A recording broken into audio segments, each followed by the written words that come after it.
অনুপ্রবেশে অন্ধ তৃণমূল কংগ্রেস। আমি কেন বলছি, শুধু একজনকে দিয়ে বিচার করলে হবে না। মহুয়া মৈত্রের কথাগুলো খুব মন দিয়ে শুনুন, তাহলে বুঝতে পারবেন যে কিরকম ভাবে এরা অনুপ্রবেশটাকে জাস্টিফাই করতে চাইছে, অর্থাৎ অনুপ্রবেশকে মান্যতা দিতে চাইছে তৃণমূল কংগ্রেস। অনুপ্রবেশ করবে, ঘুর পথে লোকজনকে ঢোকানো হবে আর সেগুলোকে মান্যতা দেওয়া হবে।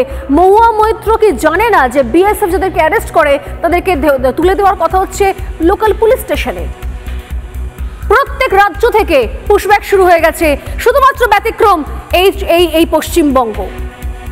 আরে দিল্লি থেকে, গুজরাট থেকে, বেঙ্গালুরু থেকে যদি বাংলাদেশি অ্যারেস্ট হয়, বুকে ব্যথা করে চিনচিন করে তৃণমূল কংগ্রেসের। এত বাংলাদেশি প্রীতি, এত রোহিঙ্গা প্রীতি। কেন বলছে অনুপ্রবেশ অন্ধ? আরো একটা বক্তব্য শোনাবো, শুনুন। অনুপ্রবেশ করছে, লোক আসছে, আমরা তো দেখি না? আমাদের ভাষা এক, আমাদের মানুষ এক। এই প্রথম সরকার যেটা দেখলাম, বাংলাদেশ অনলি ফ্রেন্ডলি কান্ট্রি ছিল। আমরা তো আজীবন এখানে এই এরিয়াতেই আছি, তা এখানে আমরা বাংলাদেশ অনলি ফ্রেন্ডলি কান্ট্রি ছিল। সেখানে দাঁড়িয়ে আজকে আপনারা বাংলাদেশিদের ডিমোনাইজ করে নিয়েছেন। আমরা কি হয়েছে, ভারতবর্ষের প্রত্যেকটা বিজেপি নেতা এমন করছে যেন বাংলাদেশের মানুষ সবাই নাকি বদ, বাংলাদেশের মানুষ অসভ্য। কই, আমরা তো কোনোদিন এটা দেখিনি। আমাদের সবার পরিবার পরিজন আছে বাংলাদেশের মানুষ।